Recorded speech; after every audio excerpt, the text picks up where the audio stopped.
1. The energetic nature of money. This section proposes a fundamental redefinition of money, not as a physical or transactional medium, but as a metaphysical frequency. It challenges conventional economic thought by asserting that wealth does not emerge from externalized exertion or labor, but from a person's energetic alignment with abundance. In this light, money becomes a consequence of one's internal resonance with universal flow. This framework insists that financial manifestation results from coherence with higher-order vibrational principles, not material effort. Footnote: this section recasts the conventional view of money, framing it as an energetic output of alignment rather than a material reward for labor. 2. Internal sovereignty as the genesis of wealth. Here, the narrative shifts from seeking external sources of abundance to recognizing the human soul as its generative locus. The premise holds that prosperity is not acquired through external pursuit, but through the remembrance of a pre-existing vibrational truth inherent to one's being.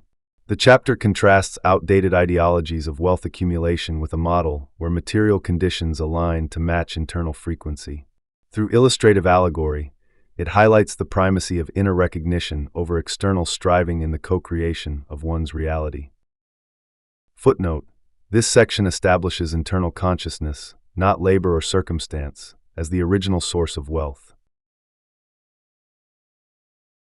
3. Abundance through attunement, not effort. The third section constructs a metaphysical economic theory, wherein vibrational alignment, not toil, dictates the manifestation of wealth. In this schema, abundance arises from emotional openness and surrender to energetic flow, while scarcity results from fear-based constriction and the illusion of control. The text deconstructs meritocratic myths by revealing that material gain can be inversely proportional to effort when one is in resonance with the frequencies of abundance. The reader is encouraged to see gratitude and openness as the mechanisms that activate energetic circulation. Footnote: this section dismantles the traditional equation of effort with reward and replaces it with vibrational alignment as the causal force of prosperity. 4. Thought as magnetic frequency. This section introduces a neuroenergetic model in which thoughts and emotions operate as electromagnetic transmissions that organize one's material experience.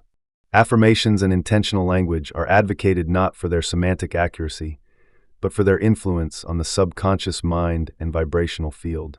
This model suggests that consciousness acts as a signal broadcaster, and external conditions merely reflect the encoded transmissions of internal belief.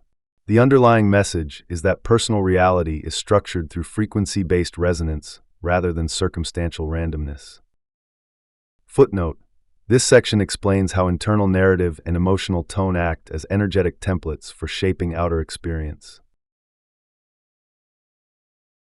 5. Scarcity as a cognitive inheritance.